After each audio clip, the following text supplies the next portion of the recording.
Hi, I'm Andrew. Welcome to the channel. If you've not been following some of my previous videos, well, I've been using Ableton Live to make some noodling devices, if you like, some creative devices which allow you to noodle around and make music without things getting too complicated. You have to set them up, but once you've set them up, then you can play. And today we're looking at DSFM, which we're going to turn from this. If you look here, if I select the notes, it just plays one pitch.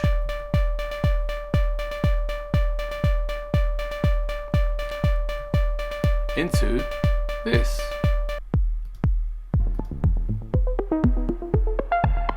Or maybe this.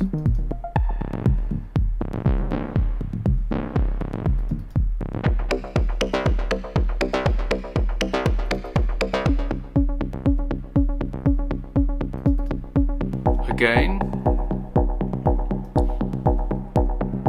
just one pitch.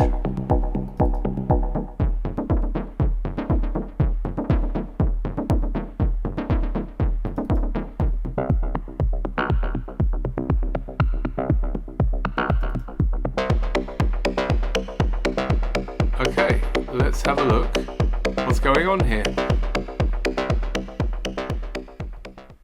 So DSFM is a drum synthesizer that comes with Ableton Standard and Suite. I'm using Ableton Live 12 here, and if we turn it on, as we heard before, it just plays a single pitch. Doesn't matter what MIDI note you play in, it'll always play a single pitch. This pitch is set here in the instrument. So if I change these notes, which aren't really notes, they're triggers, the triggers then, if I put a new one in, and to come round, the triggers activate the drum sound. So how do we go from something that just makes a single drum sound to something that effectively plays melodies and also quite complex rhythms? Well, let's have a look. Here's the instrument rack I built. I'm just going to concentrate on these three areas at the moment. There's some more involved in it, some delays and effects and everything like that, another LFO, but these three here, what I'll concentrate on.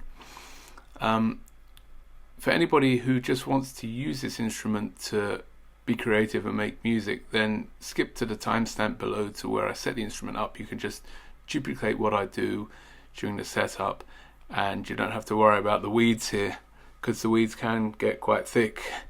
So let's have a look. Basically, as I explained before, I'm using these as triggers. So if I put a new trigger in, doesn't matter where I put a trigger in. Yeah. Then I trigger the drum synth, and at the moment it's just playing the pitch of B2. Let's turn this off for a second.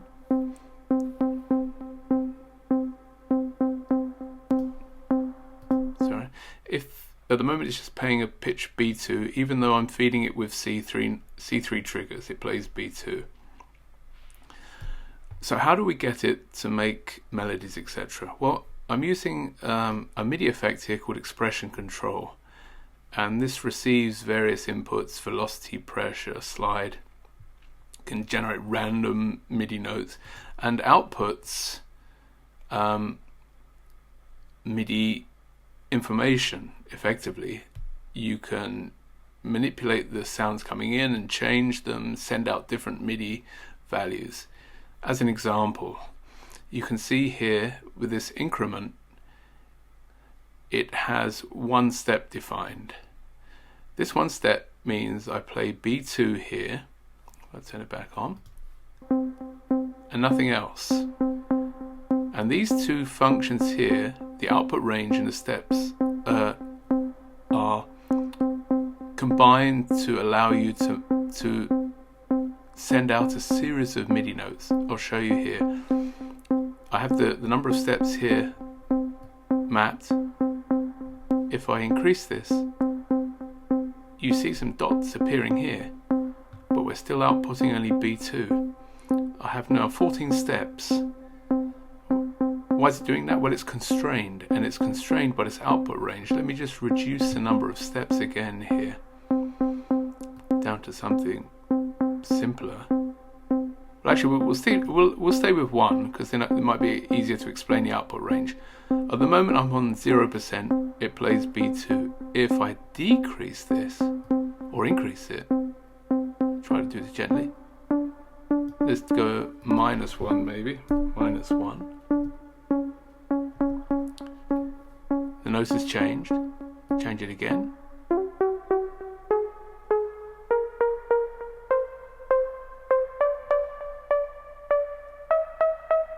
So I can affect the pitch with the output range, and by adding extra steps to, it now starts to play 2 notes. If I bring this back up, if you're very gentle, you can get it on the C3, but I'll just accept anything at the moment. There we go. There we go. C3, B2. So 2 steps. You can see 1, 2, 1, 2, 1, 2. If I increase the number of steps,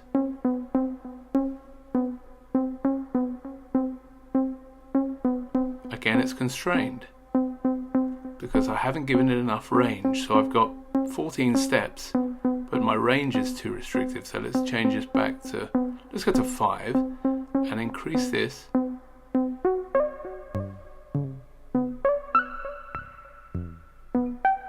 You can see now it's going through a stream of notes, always the same.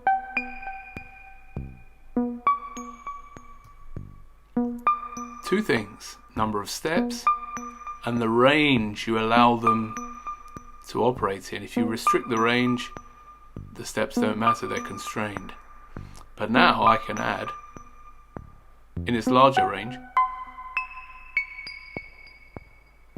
a whole series of notes.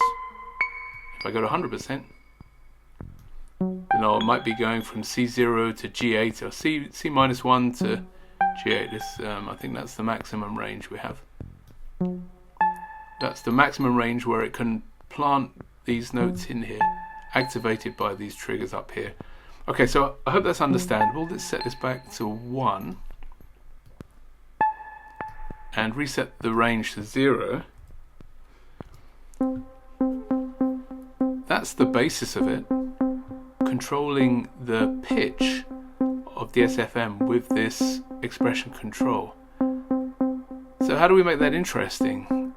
I mean, if it's just going bing, bing, bing, bing, they're not really interesting. Well, that's where the LFO comes in, here. Now the LFO I'm using to modulate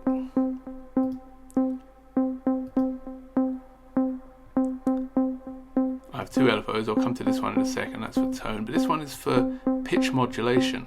And I have this set to a square, and I have the rate and the amount controlled here.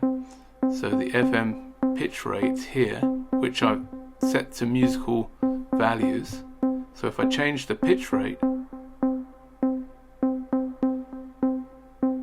and increase the mod depth, strange things start to happen. Oh, sorry, that's the wrong one. So that's the tone, sorry, excuse me. If I increase the FM pitch,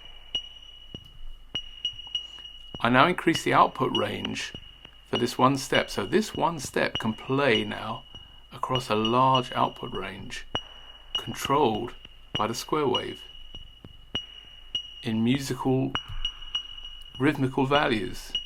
So let's decrease the mod rate a little bit.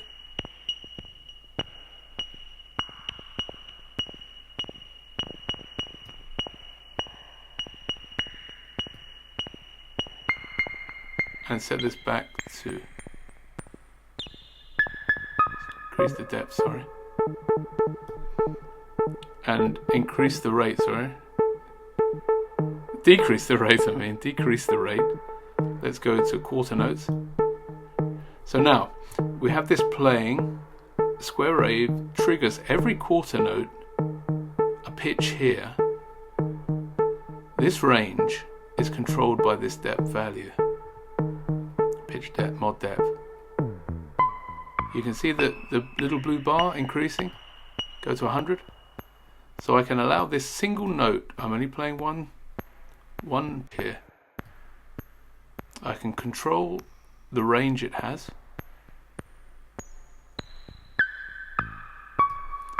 I can control the speed here with the rate, can make it go faster. So I hope you're getting the idea how powerful this is. I can play it every half a bar, every 1 bar. Just this 1 bar I can play this note. So I have a combination of controlling when the note is triggered and a way of controlling the range in which it's triggered. So if I go to here, 5 steps now, and every time it hits one of these, it goes to the next note. Bing, bong. So these 5 notes, 1, 2, 3, 4, 5, 1, and it resets. So I can have variation here as well. It's very complicated what you can generate with this. Such a simple thing, but it's incredibly powerful. So if I go to the let's go to the mod rate.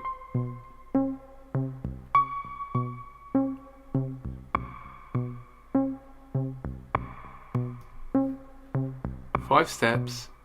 You see the values here.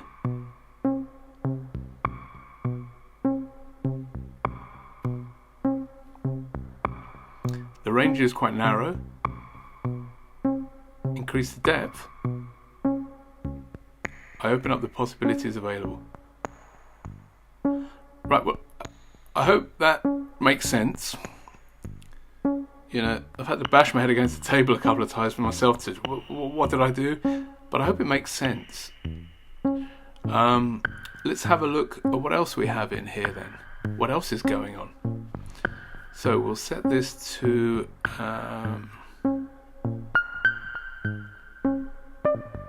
let's set this to 1 bar. And we'll reduce the depth down again. Now it only plays, it has no range, it only plays constrained, even though I have 5 here, just playing 1 note. Maybe give it a little bit of range, we can play 2 notes. So the next thing we have is another LFO. This one controls FM tone. The FM tone here, this value here. So this allows me to alter the tone of the FM sound. Let's put some, again we have a square wave allowing us to modulate the tone, that's the depth. And again we can, using this value here, alter the rate down here of the LFO to make it musical. We can put this on quarter notes, give it some depth.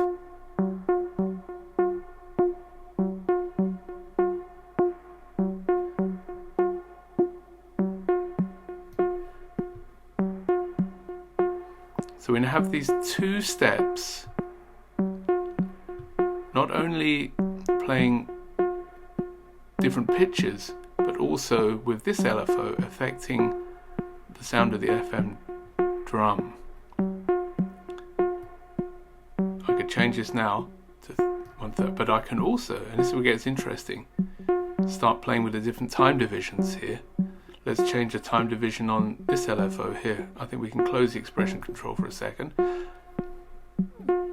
We can now change this modulation rate, bring it down from 1. Let's go to quarter notes here. Maybe change this to half notes.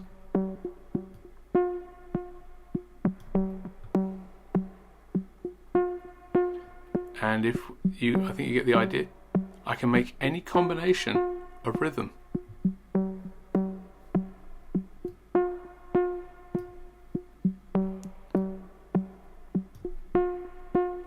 Change it, try another one. 3/16 against half.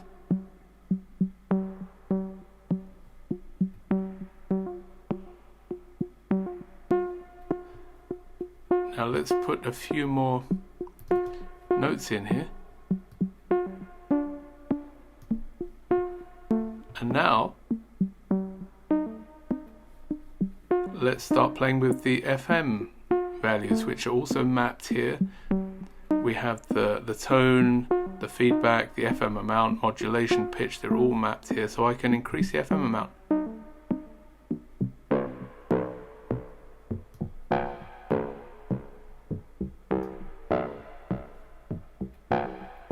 And very quickly, 5 steps, let's increase the range here, the output range, and we will hear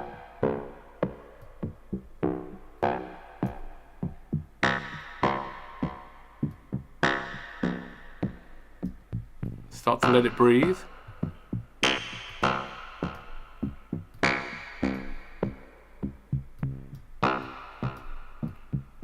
Turn off the FM.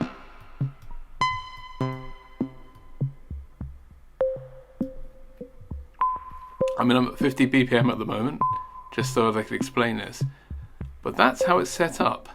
One LFO is controlling the tone here, giving me ever different values and ever different timings for changes in the tone.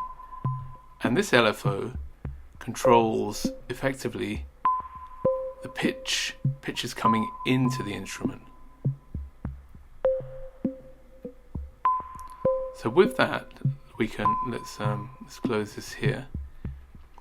So we can speed up our pitch rate. 16th notes. So this is changing every 16th note. Give it a little bit more depth. Can change the FM pitch.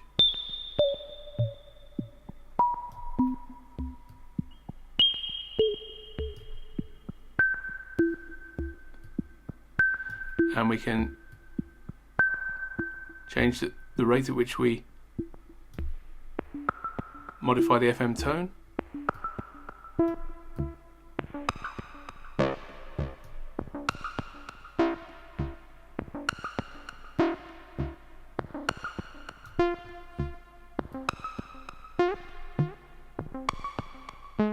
Now remember, one thing to remember, this is bipolar, so the notes go from, I think it was B2 do we have originally? It'll go both sides, down and up. You could change it to unipolar if you just wanted notes to go up. But this, if we go to one note now,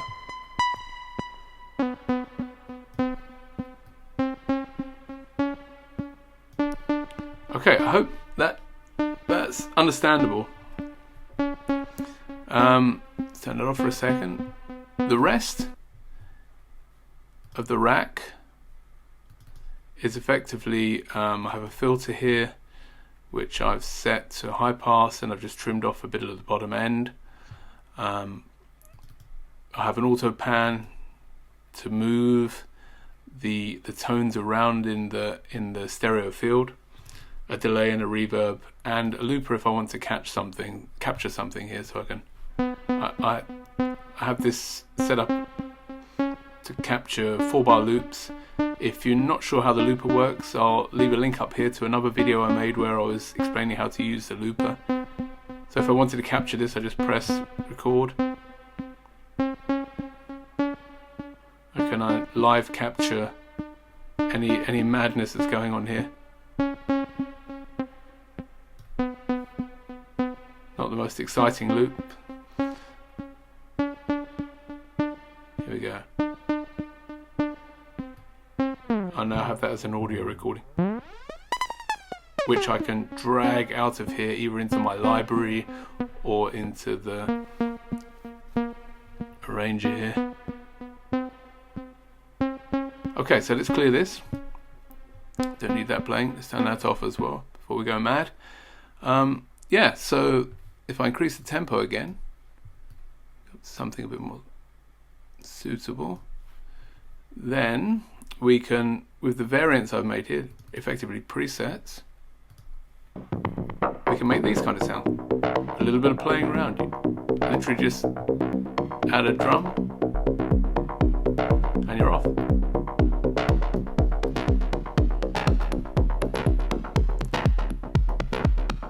But the beauty of it is that you can change. Here we go. Let's open up. You can change the patterns for how the tone is affected and how the notes are being played here. On top of that, like a drum machine, I can add notes here. If I wanted to, I could add chants. Variation.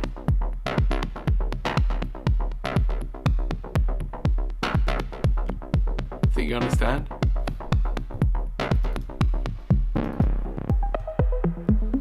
And you're really just playing now with this FM engine.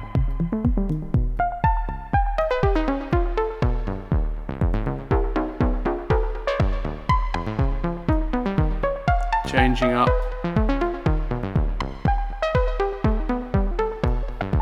Trying different combinations of time.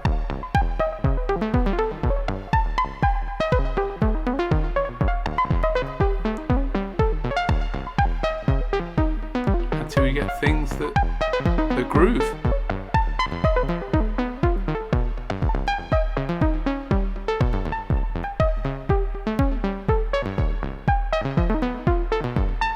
Okay, so let's have a look how it's built.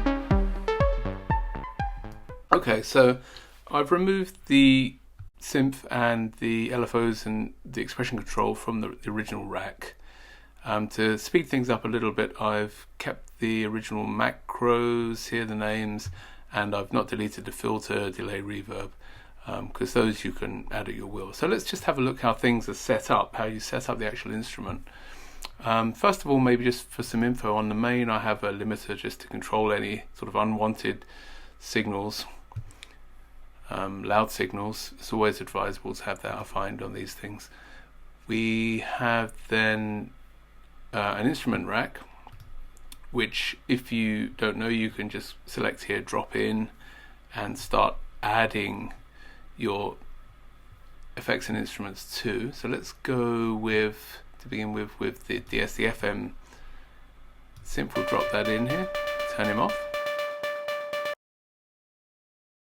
We need the audio effects that we had in the rack, which are two LFOs. One in, two, and then the MIDI effect, the expression control. We'll put those in there. Right, so we'll set up the expression control first. We need to go down to here, click on the bottom, increment here.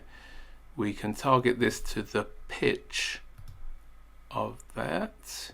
We need to change this to bipolar, sorry, and click in here, 0%. The random we want to remove.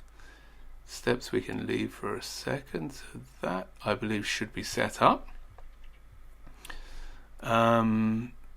We now need to set up our LFOs. We will map this one to the tone. So we select map here, and we want the tone here of the FM, 100% modulation. We need to select this to square and to musical intervals. That one's set up. This one we need to map to the modulation here in expression control. This controls the modulation of the pitch. Again, 100%, and you'll see that now swing back and forth, 100%, square, and musical intervals. So those two are set up. That's it, we're set up effectively. Now all we need to do is to link our macros here. So we select the map.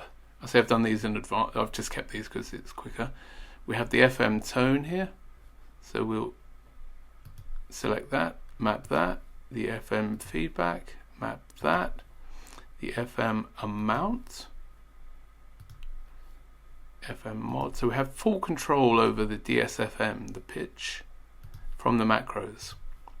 decay, and the volume. Now we need to map some things to our LFOs, so we can close that for a second. The tone mod rate, so this is the tone LFO, we need the rate, map that. We need the tone mod depth here, we'll map that one. Now we can go to the mod amount for the expression control. We need the pitch rate here, so rate, and the modulation depth here. Finally, we need to select our pitch steps, which we find back in the expression control. This is this here, steps. Map that one to here. Now, these are already mapped. They just control the delay settings. Don't think we need to look at those again. So hopefully now everything's set up. There's some quite wild values here, but if we can hopefully still use these. And if I turn on, we can close that a second. We can turn on our tone again here. There we go. It works.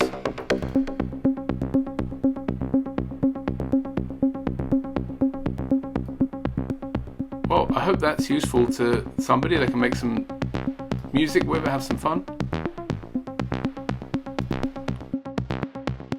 I find it fantastic, the fact that you can, as I say, you can change the modulation depths here.